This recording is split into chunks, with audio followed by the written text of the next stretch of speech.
ATS की team है, यहाँ पर आईएम रोड है और उसका मुतक्कीपुर गांव है। वहाँ पर एटीएस की टीम पहुँची थी और वहाँ पर रेड हुई, क्योंकि जो डॉक्टर शाहीन है वो पहले लखनऊ में रहती थी। लखनऊ के मेडिकल कॉलेज में वो असिस्टेंट प्रोफेसर थी। हालांकि ये बात पुलिस के सोर्सेस का कहना है कि 2001 की है, पुरानी बात है। तो उसी के सिलसिले में पुलिस कुछ लोगों से पूछताछ कर रही है और छापे मारे जा रहे हैं कि कुछ और डिटेल पता चल पाए। और ख़ास तौर से ये कि डॉक्टर शाहीन का अब कोई ताल्लुक़ है लखनऊ के लोगों से, लखनऊ में यूपी में कुछ करने की योजना तो नहीं थी। ये सारी चीज़ें यूपी एटीएस खंगाल रही है और इसी के लिए ये छापे मारे जा रहे हैं कि डॉक्टर शाहीन से जिसका भी ताल्लुक़ मिल रहा है पुलिस को, उसके यहाँ पूछताछ भी हो रही है उससे और उसके यहाँ छापे डाले जा रहे हैं। तो उसी के तहत ये छापा डाला गया है। हालांकि जो सोर्स बता रहे हैं वहाँ पे कुछ ऐसा मिला नहीं है और जो हिरासत में लिए गए लोग उनसे भी कोई बहुत ज़्यादा जानकारी नहीं मिल पाई है, क्योंकि डॉक्टर शाहीन से उनका ताल्लुक़ था लेकिन वो कोई इस तरह का नहीं था। तो बहुत ज़्यादा जानकारी फ़िलहाल एटीएस के पास भी नहीं है बताने के लिए डॉक्टर शाहीन के पास के लिए, लेकिन कोशिश पूरी की जा रही है कि डॉक्टर शाहीन के तार किस तरह से यूपी से जुड़े थे उसको खंगाला जा सके। आखिर ये कब से चल रहा था, कब से उस तरह से टेरर की गतिविधियों में वो लिप्त थी, ये सारी चीज़ें एटीएस पता करने की कोशिश कर रही है सौरभ। और अगर आप लखनऊ की बात भी करेंगे तो जो आप मेरे साथ रहिएगा। एक देखें, एक तस्वीर और आई है सीसीटीवी की, वो हम व्यूअर्स को दिखा दें। ब्लास्ट के बस तुरंत बाद की तस्वीर है ये। इधर उधर लोग अफरा तफरी में भागते हुए इसमें आपको दिखाई देंगे। पूरी मार्केट के अंदर जो है दहशत मच गई, अफरा तफरी मच गई। लोग धमाके की आवाज़ सुनकर खुद को बचाने के लिए इधर उधर भागने लगे। ऐसे कई वीडियोस कल से आ चुके हैं। तो एक और वीडियो ऐसा आया है, वो मैं आपको इस वक्त दिखा रहा हूँ कि लोग कैसे दहशत में थे इस ब्लास्ट के बाद और खुद को बचाने के लिए इधर उधर बेतहाशा लोग जो हैं वो भागते हुए दिखाई देते हैं। आपको तस्वीरों में क्लियरली ये चीज़ नजर आएगी। दिल्ली धमाके का नया सीसीटीवी वीडियो सामने आया। देखिए, लोग खरीदारी कर रहे थे, दुकानों पर थे और तभी धमाका होता है और फिर लोग भागते हैं।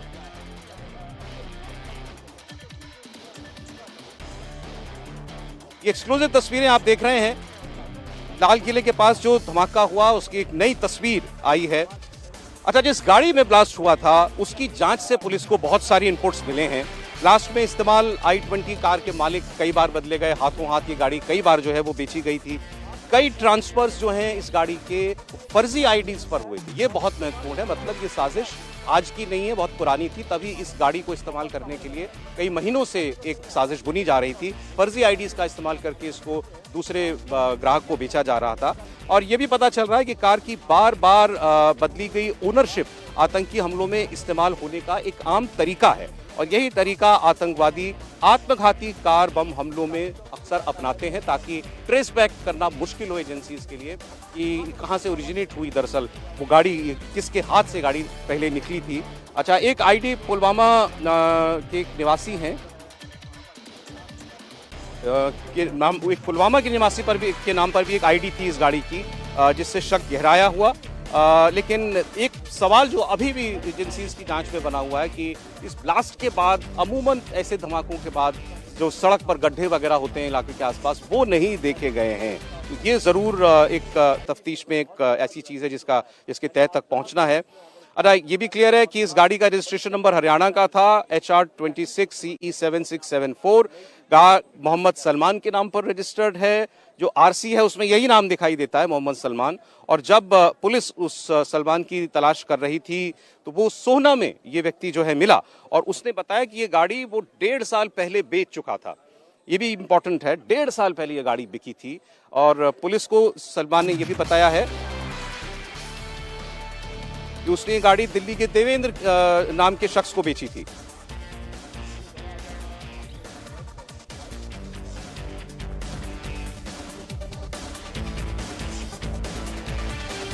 अच्छा, की तस्वीरें आ गई हैं। गृहमंत्री अमित शाह के घर पर जो अहम बैठक चल रही थी उससे जुड़ी हुई तस्वीरें।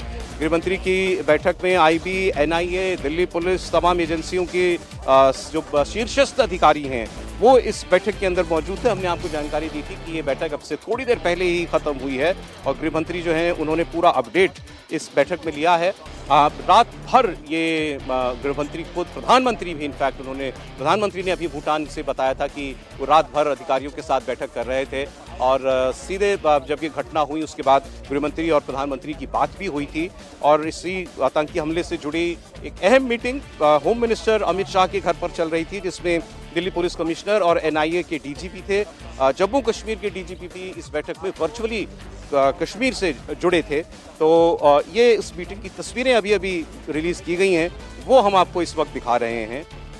जितनी एजेंसियां इस तफ्तीश में जुड़ी हैं उन सब के टॉप बॉसेस या टॉप ऑफिशियल्स वो गृह मंत्री को ब्रीफ कर रहे थे कि जांच अभी तक पहुंची कहां पर है।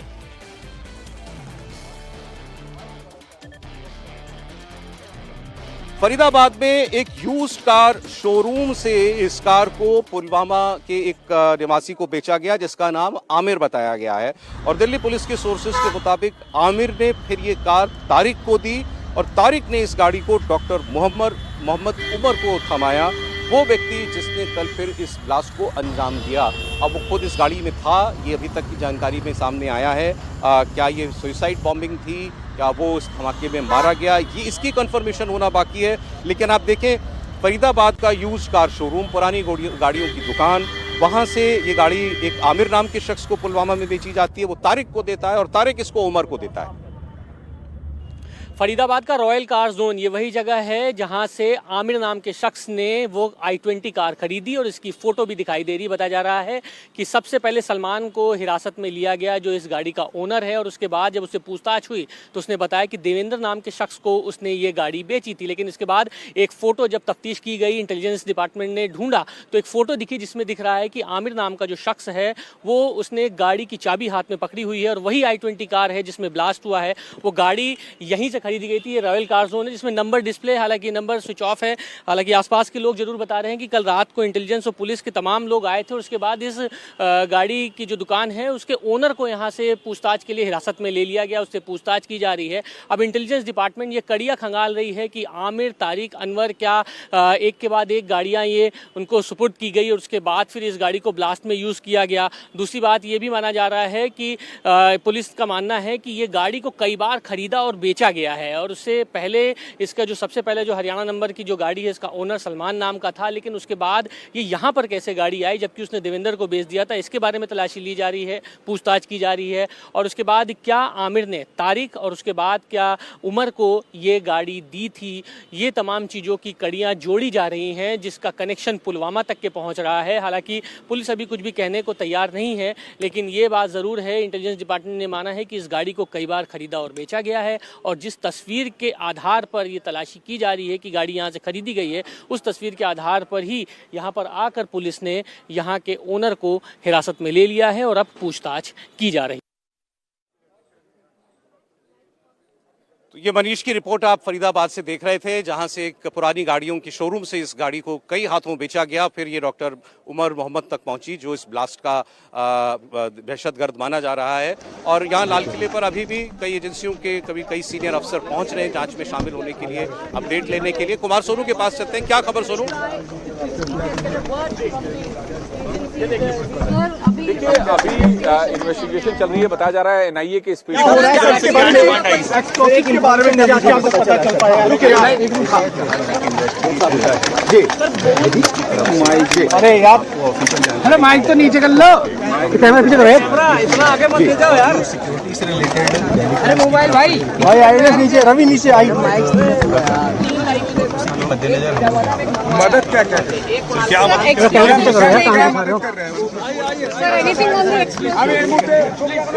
सीआरपीएफ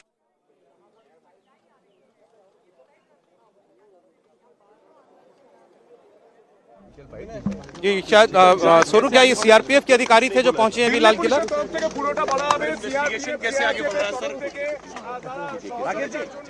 देखिए ये जो सीआरपीएफ के थे ये तो आईजी रैंक के अधिकारी थे और सीआरपीएफ के थे, क्योंकि मैंने जैसे पहले बताया था सौरभ की सीआरपीएफ जो है जम्मू कश्मीर में भी तैनात है और जो एंटी टेरर ऑपरेशन है वो जेके पुलिस के साथ मिलकर करती है, इंडिविजुअली भी करती है, साथ ही साथ सेना के साथ मिलकर भी करती है। तो यहाँ के ब्लास्ट के नेचर को, ब्लास्ट की जो इंटेंसिटी है उसको जानने के लिए पहुंचे थे, प्रिकॉशनरी, क्योंकि ये एक पूरा एसओपी होता है। जब भी कहीं ब्लास्ट होता है तो जितनी भी सुरक्षा एजेंसियां हैं, उससे जुड़े अधिकारी हैं, वो स्पॉट पर भी जाते हैं। स्पॉट पर जाकर जो है हादसे को या पूरी घटना को समझने की कोशिश करते हैं कि किस तरीके का है, ताकि आगे जो है उस तरह की, जिस तरह की चूक जो है उस दौरान हुई हो, तो उसको जो है दोबारा ना दोहराया जाए, उसको ध्यान में रखा जा सके। जी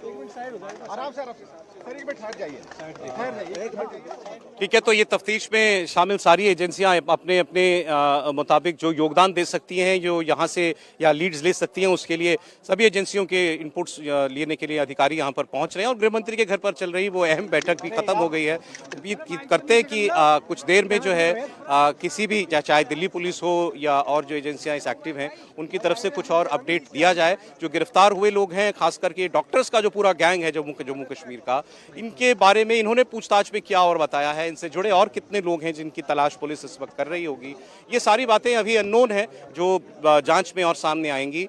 क्या इनसे जुड़े सभी लोगों तक एजेंसियां पहुंच गई हैं, पुलिस पहुंच चुकी है, जितनी विस्फोटक की रिकवरी हुई है, क्या उतना ही विस्फोटक इन लोगों ने जमा करके रखा था, ये बात भी अभी साफ होना बाकी है। गाड़ी के अंदर डॉक्टर उमर मोहम्मद अकेला था, क्योंकि कल आपको याद होगा ऐसी भी चर्चाएं थी कि 3 लोग शायद उस गाड़ी में थे। क्या वो अकेला ही था, क्या वो एक सुसाइड बॉम्बर था जिसकी मौत हो गई इस हमले में, इस खुदकुश हमले में, ये सारे सवाल, इनका भी ऑफिशियल कंफर्मेशन होना बाकी है। हालांकि सारी कड़ियां जो हैं वो इशारा इसी ओर कर रही हैं कि ये एक सुसाइड बॉम्बिंग थी, और ये डॉक्टर उमर पैनिक में जब इसके साथी पकड़े गए तो एक टारगेट ढूंढ रहा था। और अब ये भी अभी क्लियर नहीं है कि ये टारगेट क्या यही मेट्रो का गेट नंबर 1 के बाहर लाल किले के सामने था, या गलती से इससे ये बॉम्ब ब्लास्ट हुआ है, या इसने ये जगह चुनी, क्योंकि 3 घंटा यहीं पीछे एक पार्किंग लॉट में गाड़ी खड़ी करके ये व्यक्ति खड़ा रहा। जाहिर है किसी के संपर्क में था, वो कौन है, क्या वो तार सीधे पाकिस्तान तक भी जुड़ते हैं, क्योंकि जैश ए मोहम्मद का रोल इसमें बड़ा क्लियर है। सभी लोग जैश ए मोहम्मद से जुड़े हुए थे। इसकी सबसे बड़ी जो कंफर्मेशन है वो डॉक्टर आदिल तक जैसे जम्मू कश्मीर की पुलिस पहुंची है उससे मिलती है, कि वो जम्मू कश्मीर के इलाकों में, जब श्रीनगर में वो जैश के पोस्टर चिपका रहा था, और सीसीटीवी से उसको पहचान करके सहारनपुर तक पुलिस उस तक पहुंची। फिर वो उससे मिली जानकारी के मुताबिक डॉक्टर मुजम्मिल तक पहुंची। मुजम्मिल जो अल फलाह यूनिवर्सिटी में फरीदाबाद में काम कर रहा था, उससे जुड़ा हुआ व्यक्ति, उससे जुड़ी हुई महिला शाहीन थी, डॉक्टर शाहीन, जो यूपी की रहने वाली थी। और फिर पता चला अंतिम इन तीनों की गिरफ्तारी के बाद डॉक्टर उमर मोहम्मद, जो एक्चुअल गुनहगार है ये ब्लास्ट करने का, ये अभी तक का जो पूरा अब घटना चक्र कह सकते हैं दिल्ली के इस धमाके का, वो पता चल रहा है। और एक बार फिर आपको मैं याद दिला दूं, जो प्रधानमंत्री ने आज कहा है, भूटान से कहा उन्होंने कि मेरा आने का कार्यक्रम तय था, इसीलिए मैं आया हूं, लेकिन बड़े भारी मन से आया हूं, लेकिन दिल्ली में जो हुआ इसके पीछे के गुनहगार बख्शे नहीं जाएंगे। जब पिछली बार उन्होंने पहलगाम के आतंकी हमले के बाद ठीक यही शब्द बोले थे, तो आपको मालूम है कि पाकिस्तान में बैठे आतंकियों के छतें जो हैं वो बमों से ध्वस्त की गई थी, मिसाइलों से ध्वस्त की गई थी। तो क्या प्रधानमंत्री फिर कोई बड़ी कार्रवाई करेंगे?